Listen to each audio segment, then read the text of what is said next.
السلام عليكم ورحمة الله وبركاته، حبايب قلبي عاملين ايه؟ اللهم صل وسلم وبارك على نبينا محمد عليه افضل الصلاة والسلام.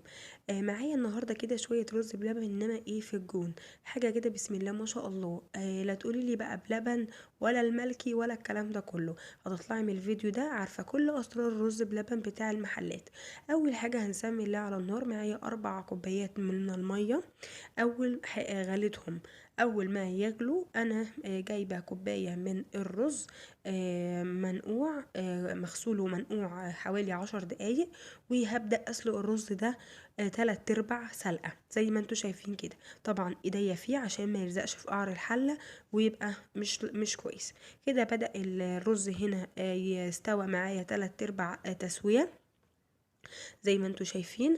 هنسمي الله، معايا كيلو من اللبن الحليب، مش مبستر، اللبن الحليب اللي هو بيتباع عند اللبان.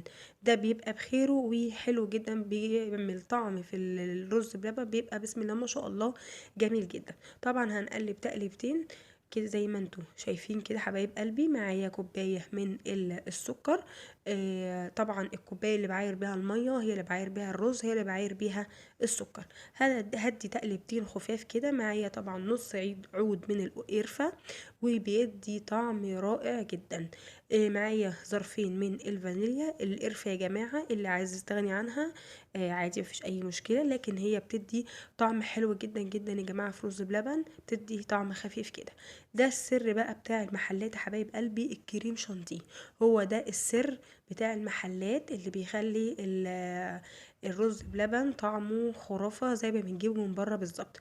3 معالق كريم شانتيه حطيتهم وبدأت أقلب فيهم. معايا معلقتين من القشطة كده الحلوة، سواء جايباها من بره أو محوشاها بتاعة اللبن. تمام كده زي ما انتوا شايفين حبايب قلبي. هبدأ بقى أقلب. طبعا ما نسيبش حاجة، دي قشطة طبعا وما شاء الله بتبقى غالية من بره. فزي ما انتوا شايفين نقلب بقى تقلبتين حلوين كده، ونسيب الرز يستوي معانا باقة التسوية بتاعته. بصوا بسم الله ما شاء الله، حاجة في منتهى الجمال. ده التسوية المظبوط حبايب قلبي بتاعت اللبن، الرز اسفة. تمام كده. هنبدأ بقى نحط اخر مكون معايا، 3 معالق من النشا على كوباية المية، وبدأت أقلب فيها. هنديها بالظبط تقلبتين، مفيش دقيقتين على النار هيبدأ يتقل معايا الرز بلبن. وخلاص كده كده احنا قفلنا على الرز بلبن، وهنبدأ نغرفه بقى ايه في كاسات حلوة زيكم كده، او اطباق. او لو عايزة بقى تعملي الرز بلبن اللي في الفرن، هنجيب اطباق فويل عادية خالص زي ما انتوا شايفين، اللي هي اطباق الألمونيا، وهنحط فيها الرز بلبن، وهندخلها الفرن تاخد لون في الشوايه تحت الشوايه. تمام كده زي ما انتوا شايفين. انا عايزه اقول لكم ان علبه الرز بلبن الصغيره دي اللي هي الفويل بتتباع بره ب10 جنيه. فليه ده؟ انت 10 على 10 بسم الله ما شاء الله، بحق وحدتين او 3 هتعملي بسم الله ما شاء الله حبه حلوين جدا جدا.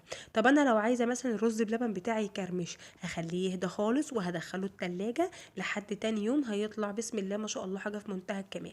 زي ما انتوا شايفين كده، وبألف هنا وشفا على قلبكم حبايب قلبي.